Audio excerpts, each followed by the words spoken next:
ഗണിതക്കൂട്ടിലേക്ക് ഏവർക്കും സ്വാഗതം. ഭാഗം 22. എല്ലാവർക്കും സുഖം തന്നെയല്ലേ? പിന്നെ മാത്സായിട്ട് എല്ലാവരും സെറ്റായില്ലേ? അതിനുള്ള ഏറ്റവും നല്ല ടിപ്പ് ഞാൻ പണ്ടേ പറഞ്ഞു തന്നിട്ടുണ്ടായിരുന്നു. വേറൊരു ബുക്കിലെ അതാത് ദിവസത്തെ മാത്സ് പ്രോബ്ലം എഴുതി പഠിക്കുക. അസൈൻമെന്റ് ചെയ്യുന്നതിനേക്കാളും ഏറ്റവും ഇമ്പോർട്ടൻസ് അതാണ്. അങ്ങനെ നിങ്ങൾ മാത്സായിട്ട് സെറ്റായിട്ട് വരുന്നു എന്നുള്ള പ്രതീക്ഷയിൽ നമുക്ക് കഴിഞ്ഞ ക്ലാസ്സിലെ അസൈൻമെന്റ് നോക്കാം. എന്തായിരുന്നു അസൈൻമെന്റ്? ഒരു എന്നിൽ നിന്ന് എന്നിലേക്ക് ഒരു റിലേഷൻ തന്നിട്ടുണ്ട്. XY such that y equals ഇവിടെ തന്നിട്ടുണ്ട്. ഇതാണ് ഏറ്റവും importance. y equal to x plus 5. എന്നിൽ നിന്ന് എന്നിലേക്ക്. പക്ഷെ ആദ്യത്തെ എന്നിന് പ്രത്യേകതയുണ്ട്. ലെസ് ദാൻ 4 എന്ന് പ്രത്യേകം പറഞ്ഞിട്ടുണ്ട്. 4 വരെ 4നേക്കാൾ താഴെയുള്ള സംഖ്യകൾ കൊടുക്കാൻ പാടുള്ളൂ. മറ്റേലും പിന്നെ എത്ര വേണമെങ്കിലും ആകാം. അപ്പോൾ നിങ്ങൾക്ക് ഉത്തരം കിട്ടിയോ? എല്ലാവരും ചെയ്തു വന്നിട്ടുണ്ടോ? ആദ്യത്തെ 1, 2, 3 ആണ് ആദ്യം ഉൾപ്പെടാൻ പറ്റുള്ളൂ. മറ്റേ എന്നില് പ്രത്യേകം റെസ്ട്രിക്ഷൻസ് ഒന്നും പറഞ്ഞിട്ടില്ല. അപ്പോൾ ഏതൊക്കെയായിരിക്കും? 1, 6. ഒന്നിൻ്റെ കൂടെ എത്ര കൂട്ടണം? 5 കൂട്ടണം. അപ്പോൾ 1, 6, 2, 7, 3, 8. ഇനി 4 കൊടുക്കാൻ പറ്റുമോ? 4 കൊടുക്കാനായിട്ട് പറ്റില്ല. കാരണം 4നേക്കാൾ ലെസ് ദാൻ 4 എന്ന് പ്രത്യേകം പറഞ്ഞിട്ടുണ്ട് എന്നില്ല, ആദ്യത്തെ എന്നില്. അപ്പോൾ ഇത്രയേ ഉള്ളൂ. റോസ്റ്റർ മെത്തേഡിൽ പറയുമ്പോൾ 1, 6, 2, 7 and 3, 8 എല്ലാവർക്കും കിട്ടിയിട്ടില്ലേ?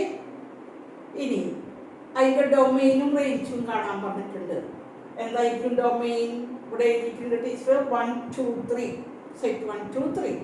റേഞ്ചോ 6, 7, 8. അതിൻ്റെ അപ്പുറത്ത് എടുക്കാൻ പറ്റില്ല. കാരണം നമുക്ക് 1, 2, 3 എടുക്കാൻ പറ്റുള്ളൂ. 5 കൂട്ടുമ്പോൾ ഇത്ര വലിയ പാടുള്ളൂ. 6, 7, 8. അപ്പോൾ എല്ലാവരും അസൈൻമെന്റ് ചെയ്തു എന്നുള്ള പ്രതീക്ഷയിൽ നമുക്ക് ഇന്നത്തെ ക്ലാസ്സിലേക്ക് കടക്കാം. നമുക്കൊരു പ്രോബ്ലം ചെയ്യാം. പ്രോബ്ലം കിട്ടിയാൽ ആദ്യം തന്നെ അത് നല്ല പോലെ വായിക്കുക. എന്താണ് പ്രോബ്ലം? ഒരു റിലേഷൻ തന്നിട്ടുണ്ട് ബിറ്റ്വീൻ പി ആൻഡ് ക്യൂ. ഏത് ഡയഗ്രത്തിൽ, ഏത് ഫോമിൽ തന്നിരിക്കണേ? ഏരോ ഡയഗ്രത്തിൽ തന്നിരിക്കണേ ഒരു റിലേഷൻ. എന്നിട്ട് ആ റിലേഷനെ സെറ്റ് ബിൽഡർ ഫോമിലും റോസ്റ്റർ ഫോമിലും എഴുതുക. അതാണ് ക്വസ്റ്റ്യൻ. ആദ്യം ക്വസ്റ്റ്യൻ നന്നായി മനസ്സിലാക്കുക. ഏത് ഡയഗ്രത്തിലാണ് തന്നേക്കണേ? Arrow diagram. നമുക്ക് എഴുതേണ്ടത് ഏത് രൂപത്തിലാണ്? സെറ്റ് ബിൽഡർ ഫോമിലും റോസ്റ്റർ മെത്തേഡിലും. സെറ്റ് ബിൽഡർ ഫോം കിട്ടാനാണ് ഇത്തിരി പ്രയാസമൊന്നുമില്ല. നമ്മൾ ആദ്യം ഈ ഏരോ ഡയഗ്രം നന്നായി നോക്കുക. എന്താണ് ഏരോ ഡയഗ്രത്തില്? കുറേ ഏരോകൾ പോയിട്ടുണ്ട്. ഇവിടെ 9, 4, 25. ഇവിടെ 5, 3, 2, 1, -2, -3, -5. അങ്ങനെ കുറച്ചധികം സംഖ്യകൾ അപ്പുറത്തുണ്ട്. ഏരോ എങ്ങനെയൊക്കെ പോയേക്കണത്? 9ൽ നിന്ന് 3ലേക്കും -3ലേക്കും. കണ്ടോ? ഇനി 4ൽ നിന്ന് എവിടേക്കൊക്കെ പോയേക്കണത്? 4ൽ നിന്ന് 2ലേക്കും. നന്നായി നോക്ക്. -2ലേക്കും. ഇനി 25. ഇവിടെ 25 ക്ലിയർ അല്ലേ? 25 എന്ന് എവിടേക്കൊക്കെ പോയേക്കണേ? 5ലേക്കും -5ലേക്കും. ക്വസ്റ്റ്യൻ മനസ്സിലായോ? എന്തോ ഒരു 25ഉം 5ഉം -5 എന്താ ബന്ധം? സ്ക്വയർ. പിന്നെ -3 -3 9 തമ്മിൽ എന്താ ബന്ധം? സ്ക്വയർ. പിന്നെ 2 നെഗറ്റീവ് 2 4 തമ്മിൽ എന്താ ബന്ധം? സ്ക്വയർ. ഐഡിയ കിട്ടിയോ? സൂത്രം മനസ്സിലായോ? നന്നായി നോക്കുക. കുറെ ഏരൊക്കെ കാണുമ്പോൾ എന്തപ്പത് ആകെ ഒരു ഇത് തോന്നും. ആ ഏരോ സൂക്ഷ്മ നിരീക്ഷണം നടത്തുക, എവിടേക്കൊക്കെയാണ് പോയിരിക്കുന്നതെന്ന്.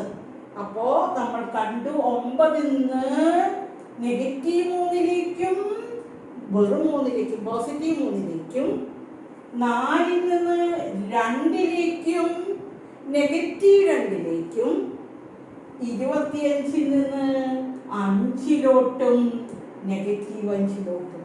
പിന്നെ വേറെ ഒരിക്കലും പോയിട്ടില്ല. ഒന്നിവിടെ ഒറ്റയ്ക്ക് കിടന്ന, ഒന്നിൻ്റെ അവിടേക്ക് ആരും വന്നിട്ടില്ല റിലേറ്റ് ചെയ്യുക. പാവതോടെ ഒറ്റയ്ക്ക് കിടക്കുക. അപ്പോൾ ഏതൊക്കെയാണ്, എന്താണ് നിങ്ങൾക്ക് സെറ്റ് ബിൽഡർ, എന്താണ് അവർ തമ്മിലുള്ള റിലേഷൻ പറയാവുന്ന കാര്യമുള്ളൂ? എന്താ വരിക? R equals set xy ordered by xy such that xകൾ എന്ന് പറയുന്നത് yകളുടെ സ്ക്വയർ ആണ്. x equal to y square. That is the point. x equal to y square കാണാൻ വേണ്ടി വരച്ചതാണ് കേട്ടോ. x equal to y square. x belongs to p, y belongs to q. അതാണ് സ്വല്പം ഒരു പ്രയാസമുള്ളത്. Roster method എഴുതാൻ ഒരു പ്രയാസവും ഇല്ല. സെറ്റ് ബിൽഡർ ഫോർമുല ടെക്നിക്ക് ഒന്ന് മനസ്സിലാക്കാം. കിട്ടിയെന്ന് വിചാരിക്കട്ടെ, മനസ്സിലായി എന്ന് വിചാരിക്കട്ടെ. ഈ വൈയിലുള്ളവരുടെ സ്ക്വയർ ആണ് എക്സിലുള്ളത്. എക്സ് എന്ന് പറയുന്നത് വൈ സ്ക്വയർ ആണ്. ഒന്നിന് ഒരിക്കലും പോയിട്ടില്ല. മനസ്സിലായി? ഇനി ഏരോ ഡയഗ്രാം അല്ല, sorry, roster form. Roster form നോക്കി എഴുതാൻ വേണ്ട. 9 3 9 -3 4 2 4 -2 25 5 25 -5. ഓക്കെ, എളുപ്പല്ലേ? ഇനി ഇവര് ഡൊമൈനും റേഞ്ചും ചോദിച്ചിട്ടില്ല. ചോദിച്ചാൽ മാത്രം എഴുതിയാൽ മതി. തെറ്റിക്കേണ്ട, പരീക്ഷയ്ക്ക് ചോദിക്കാതെ എഴുതുന്നുണ്ട്. പക്ഷെ ഈ കണക്കിന് ഞാൻ വെറുതെ ഡൊമൈനും റേഞ്ച് ഒന്ന് കൂടുതൽ റിവിഷൻ എന്ന നിലയിൽ ഞാൻ അവിടെ എഴുതിയിട്ടുണ്ട്. എന്താണ് ഡൊമൈൻ? നിങ്ങൾക്ക് പറയാൻ സാധിക്കുമല്ലോ. പിയിലുള്ള പങ്കെടുത്ത അംഗങ്ങൾ പ്രത്യേകം ശ്രദ്ധിക്കുക. പങ്കെടുത്ത അംഗങ്ങൾ ആരൊക്കെയാണ് പങ്കെടുത്തത്? 9 4 and 25. പങ്കെടുത്ത അംഗങ്ങൾ മാത്രം 9 4 25. and range is, ഇവിടെ പങ്കെടുത്തവര് ആരൊക്കെയാണ്? 3 -3 2 -2 5 -5. ഇത് നോക്കി എഴുതിയാൽ മതി. റേഞ്ചും ഡൊമൈനൊക്കെ.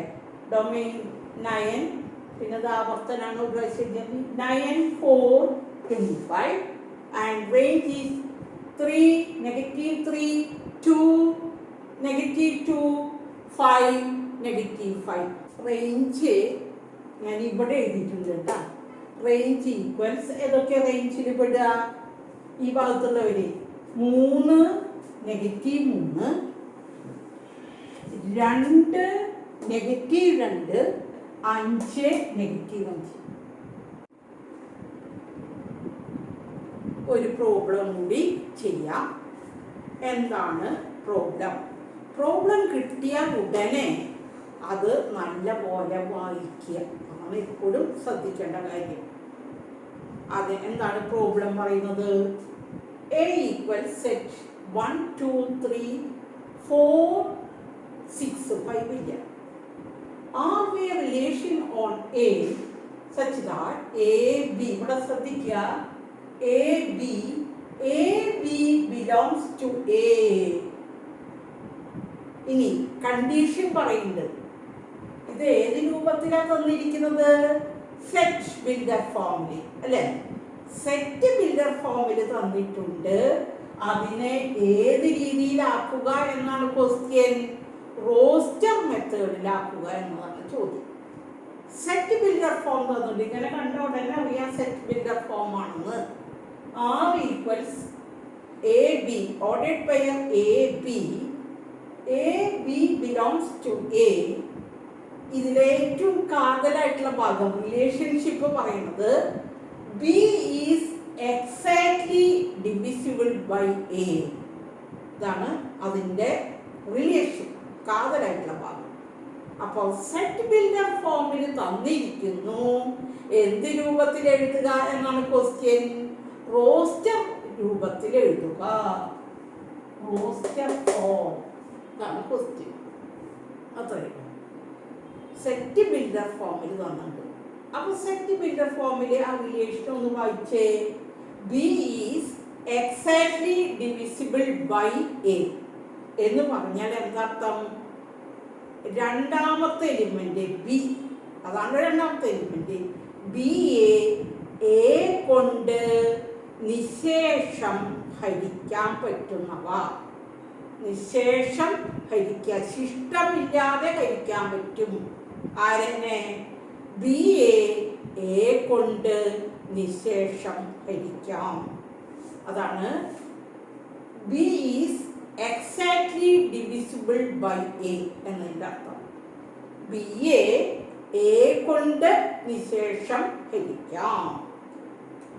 അപ്പോൾ ആ റിലേഷൻ മനസ്സിലായല്ലോ. ഇനിയിപ്പോൾ എന്താ ചെയ്യുക? എങ്ങനെ അതൊക്കെ കിട്ടുക? നമുക്കറിയാം റിലേഷൻ എന്ന് പറയുന്നത് ഇത്തിരി ടഫായതുകൊണ്ടാണ് ഞാനിത് ചെയ്യണേ. നമ്മുടെ എക്സസൈസിലുള്ള ഒരു കണക്കാണ്. നമുക്ക് ആദ്യം തന്നെ എ ക്രോസ് ബി കാണുക. കാരണം എ ക്രോസ് ബിയുടെ സബ്സെറ്റാണ് റിലേഷൻ. ഇനി എ ക്രോസ് ബി തന്നിട്ടില്ല. ബി എന്ന് പറയുന്നത് എ തന്നെയാണ് ഈ കണക്കിൽ. കാരണം ഇവിടെ പറഞ്ഞിട്ടുണ്ട് എയും ബിയും എയിൽ തന്നെയാണ്, സെറ്റ് എയിലാണ് ഉൾപ്പെട്ടേക്കണേ. അതൊന്ന് മനസ്സിലായി. റിലേഷൻ എവിടുന്ന് എവിടേക്കാണെന്ന്? എയിൽ നിന്ന് എയിലേക്കാണെന്ന് മനസ്സിലായി. എയിൽ അംഗങ്ങൾ ഏതൊക്കെയാണ്? 1 2 3 4 6. വീണ്ടും എ അതന്നെ എഴുതുക. 1 2 3 4 6. എന്നിട്ട് എ ക്രോസ് എ അങ്ങോട്ട് എഴുതിയ വെക്കുക. എന്നിട്ട് അതിൽ നിന്ന് ബി എ കൊണ്ട് എക്സാക്റ്റ് ആയിട്ട് ഡിവൈഡ് ചെയ്യാൻ പറ്റുന്ന ഓർഡേഡ് പെയേഴ്സ് ഏതാണെന്ന് പിന്നെ നോക്കി കണ്ടുപിടിക്കുക. തൽക്കാലം നമ്മൾ ആദ്യമായിട്ട് നമ്മൾ ചെയ്യുന്നത് ഈ കണക്ക് ഇത്തിരി ടഫായതുകൊണ്ടാണ് എ ക്രോസ് എ അങ്ങോട്ട് എഴുതുക. ഇനി തന്നെ കണ്ടുപിടിക്കാൻ പറ്റുന്നവർക്ക് നേരിട്ട് എഴുതാട്ടോ. ഞാൻ കുറച്ച് ബുദ്ധിമുട്ടുള്ള കുട്ടികളുടെ കാര്യം പറയുന്നത്. അവർക്ക് വേണ്ടിയിട്ട് ഞാൻ കാണിച്ചു തരുന്നത് എ ക്രോസ് എ എഴുതുക. ആദ്യം തന്നെ നമ്മൾ എ ക്രോസ് എ എഴുതാനായിട്ട് പഠിച്ചിട്ടുണ്ട്. അങ്ങനെ ഇവിടെ എ ക്രോസ് എന്ന് പറഞ്ഞാണ്. എ ക്രോസ് ഇവിടെ എഴുതിയിട്ടുണ്ട്. 1 1 1 2 1 3 1 4 1 6 5 കേട്ടോ. 1 6. അപ്പോൾ ഒന്നിൻ്റെ കേസ് കഴിഞ്ഞു. അടുത്തത് 2 വെച്ചെടുക്കുക. 2 1 2 2 2 3 2 4 2 6. അടുത്തത് 3 1 3 2 3 3 3 4 3 6. അടുത്തത് 4 1 4 2 4 3 4 4 4 6. അടുത്തത് 6 1 6 2 6 3 6 4 6 4 6 6. എ ക്രോസ് എയുടെ സബ്സെറ്റ് ആണ് റിലേഷൻ, നമുക്കറിയാം. അപ്പോൾ ഇനി ഈ എ ക്രോസ് എ നിരത്തി എഴുതാൻ വിഷമമൊന്നുമില്ല, നിരത്തി എഴുതി. അതിൽ നിന്ന് നമ്മൾ കണ്ടുപിടിക്കുക ബി എന്ന് പറയുന്നത് രണ്ടാമത്തെ അംഗത്തെ ആദ്യത്തെ അംഗം കൊണ്ട് കൃത്യമായിട്ട് ശിഷ്ടമില്ലാതെ ഹരിക്കാൻ സാധിക്കുന്നു. അവ കണ്ടുപിടിക്കുക. ബി രണ്ടാമത്തെ അംഗത്തെ ആദ്യത്തെ അംഗം കൊണ്ട് ഹരിക്കാൻ കൃത്യമായിട്ട് ഹരിക്കാൻ പറ്റുന്നവ ഏതാണെന്ന് നോക്കി കണ്ടുപിടിക്കുക. അത്രയേ ഉള്ളൂ. രണ്ടാമത്തെ അംഗത്തെ ബി എ കൊണ്ട് കൃത്യമായി നിശേഷം ഹരിക്കുക. പോയിന്റും അരികാലൊന്നും വരാൻ പാടില്ല. നിശേഷം ഹരിക്കാൻ പറ്റുന്ന ഓർഡേഡ് പെയറുകൾ തിരഞ്ഞെടുക്കുക. അപ്പോൾ ഏതൊക്കെയുണ്ടോ ഓരോന്ന് നോക്കുക. 1 1 ഒന്നിനെ 1 കൊണ്ട് ഹരിക്കാലോ, ഉത്തരം 1. അടുത്തത് 1 2 ബി എ കൊണ്ട് ഹരിക്കാമോ? ഹരിക്കാം. 2നെ 1 കൊണ്ട് ഹരിക്കാം, കൃത്യമായിട്ട് ഹരിക്കാം. അപ്പൊ അതെടുത്തു. ആദ്യം 1 1 എടുത്ത് ഞാൻ ലൈൻ വരച്ചിട്ടുണ്ട്. 1 1 എടുക്കാം. 1 2 2നെ, അതായത് ബി എ കൊണ്ട് ഹരിക്കാം, നിശേഷം ഹരിക്കാം, ശിഷ്ടമില്ലാതെ ഹരിക്കാം. അപ്പോൾ 2 1 2 2നെ 1 കൊണ്ട് ഹരിച്ചൂടെ? ഹരിക്കാം. 3 1 ഹരിക്കാലോ, 3നെ 1 കൊണ്ട് ഹരിക്കാം. 1 4 4നെ 1 കൊണ്ട് ഹരിക്കാം. ഇത് 6നെ 1 കൊണ്ട് ഹരിക്കാം. അപ്പം മുകളിൽ എഴുതിയ ഈ നില മുഴുവൻ നമ്മുടെ സെറ്റിൽ വന്നു. എല്ലാവരും കണ്ടോ? അങ്ങനെയാണ് കണ്ടുപിടിക്കുക ടഫാവുമ്പോൾ. അടുത്തത് 2 1 1നെ 2 കൊണ്ട് ഹരിക്കാൻ പറ്റുമോ? അപ്പം അരേ കിട്ടുക 1/2. അത് കൃത്യമായിട്ട് ഹരിക്കാൻ പറ്റുന്ന ഫ്രാക്ഷൻ വന്നില്ലേ? അപ്പം അത് കിട്ടില്ല. 2 2 2നെ 2 കൊണ്ട് ഹരിച്ചൂടെ? 2 2 2 3 ഫ്രാക്ഷൻ ആവും, പറ്റില്ല. അടുത്തത് അപ്പം അത് വേണ്ട. 2 4 ശരിയല്ലേ? 4നെ 2 കൊണ്ട് ഹരിക്കാം, കൃത്യമായിട്ട് ഹരിക്കാം, ഫ്രാക്ഷൻ ഇല്ലാതെ ഹരിക്കാം, ശിഷ്ടമില്ലാതെ ഹരിക്കാം. അപ്പോൾ 4 2 2 4 എടുത്തു. അടുത്തത് 2 6 6നെ 2 കൊണ്ട് ഹരിച്ചൂടെ? ബി എ കൊണ്ട് ഹരിക്കുക. B is exactly divisible by A. 2 6 okay. 6നെ 2 കൊണ്ട് ഫ്രാക്ഷൻ ശിഷ്ടമില്ലാതെ ഹരിക്കാം. അപ്പോൾ ടീച്ചർ ഈ റോയില് ആരൊക്കെയാണ് മാർക്ക് ചെയ്തേക്കണത്? 2 2 2 4 2 6 ഇവരൊക്കെ നമ്മൾ ചേർത്തുണ്ട്. 2 2 2 4 2 6. അടുത്തത് 3 1 പറ്റുമോ? 1നെ 3 കൊണ്ട് ഹരിക്കാൻ പറ്റില്ല. 3 2 2നെ 3 കൊണ്ട് ഹരിക്കാൻ പറ്റില്ല. 3 3 3നെ 3 കൊണ്ട് കൃത്യമായിട്ട് ഹരിക്കാൻ ഒരു പ്രാവശ്യം പോവും. അപ്പം 3 3. അടുത്തത് 3 4 പറ്റുമോ? ഇല്ല. 3 6 6നെ 3 കൊണ്ട് ഹരിക്കാം. അപ്പോൾ ഈ ലൈനിൽ ഏതൊക്കെ പെടും? 3 3 3 6 ടീച്ചറൂടെ ചേർത്തേക്കണു. 3 3 3 6 ഓക്കെ. അടുത്തായിട്ട് 4 1 പറ്റില്ലല്ലോ. 4 2 പറ്റില്ല. ഇവിടെ 2നെ 4 കൊണ്ട് ഹരിക്കാന്നല്ല അർത്ഥം. അടുത്തത് 4 3 പറ്റില്ല. 4 4 4നെ 4 കൊണ്ട് ഹരിക്കാം. അപ്പോൾ 4 4 അല്ല ഇല്ല. 4 6 പറ്റുമോ? പറ്റില്ല. 4 4 മാത്രമേ ഈ ലൈനിൽ പറ്റുള്ളൂ. അപ്പോൾ 4 4 4 2 പറ്റുമോ? ഇല്ല. ബി ആണ് എ കൊണ്ട് ഹരിക്കാൻ പാടുക, എ അല്ല. അപ്പോൾ 4 2 പറ്റില്ല. 4 4 പറ്റും. അപ്പോൾ അതോടെ അടുത്ത ലൈനിൽ 6 1 പറ്റുമോ? ഇല്ല. 6 2 6 3 ഇതൊന്നും പറ്റില്ല. 6 4 പറ്റില്ല. 6 6 ബി എ കൊണ്ട് ഹരിക്കണം. അത് തിരിച്ചിട്ടാൻ പറ്റുമായിരുന്നു. ബി എ ആണ് എ കൊണ്ട് ഹരിക്കേണ്ടത്. ബി എ കൊണ്ട് ഹരിക്കണം. അപ്പോൾ 6 6 മാത്രമേ കിട്ടൂ. അങ്ങനെ റോസ്റ്റർ ഫോമില് എത്ര ആദ്യത്തെ ലൈന്ന് എത്ര പേരെ കിട്ടി? 5. പിന്നത്തെ ലൈന്ന് 3, പിന്നത്തെ ലൈന്ന് 2, പിന്നത്തേന്ന് 1, പിന്നത്തേന്നും 1. അങ്ങനെ 12 മെമ്പേഴ്സ് കിട്ടി. 1 2 3 4 5 6 7 8 9 10, 11, 12. ഇത്തിരി ടഫാണ്, കുഴപ്പമില്ല. എന്നിരുന്നാലും ഇങ്ങനത്തെ ഇത് കണക്ക് എക്സസൈസുള്ളൊരു കണക്കാണ്. നന്നായി മനസ്സിലാക്കിയിട്ട് ചെയ്യുക. പിന്നെ ഇതിൻ്റെ റേഞ്ച് ചോദിച്ചിട്ടില്ല. റേഞ്ചും ഡൊമെയിനും നിങ്ങൾക്ക് കാണാൻ സാധിക്കുമല്ലോ. അപ്പോൾ ഞാൻ അവസാനിപ്പിക്കുകയാണ്. എന്തായിരിക്കും ഇതിൻ്റെ റേഞ്ചും ഡൊമെയിനും? അത് നിങ്ങൾ എഴുതില്ലേ, പ്രത്യേകിച്ച് ചെയ്യണ്ട. അത് നിങ്ങൾ എഴുതുക കേട്ടോ, റേഞ്ചും ഡൊമെയിനും. ഞാൻ ക്ലാസ് അവസാനിപ്പിക്കുകയാണ്. എന്നെ ശ്രദ്ധിച്ചിരുന്ന എല്ലാ കൂട്ടുകാർക്കും നന്ദി, നമസ്കാരം. ഇന്നത്തോടുകൂടി റിലേഷൻ ഭാഗം കഴിഞ്ഞു. ഇനി ഫങ്ഷൻ, ഈ ചാപ്റ്ററിൻ്റെ അടുത്തൊരു ഭാഗമാണ് ഫങ്ഷൻ. അത് അടുത്ത ക്ലാസ് മുതൽ പഠിക്കാം. Thank you.